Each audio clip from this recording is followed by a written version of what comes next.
আগে ভিডিও দেখি, এরপর পাবলিকের করা ফানি কমেন্ট পড়ছি। तो चलिए शुरू करते हैं। দেখো এই একটা গোলাপ, এই কতগুলা গোলাপ, আর এই দেখো ফুল একটা গোলাপ। গোলাপ গাছে ডাবও ধরে, জানতাম না।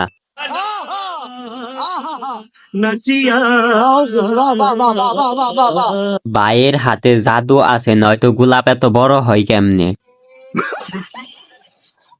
কিন্তু এখানে তো 2টা ডাব। পাহাড়ের উপরে গোলাপের বাগান।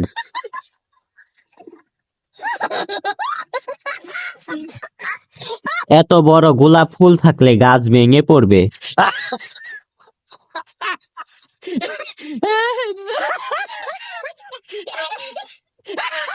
অনেক বড় বড় গোলাপ ফুলগুলো।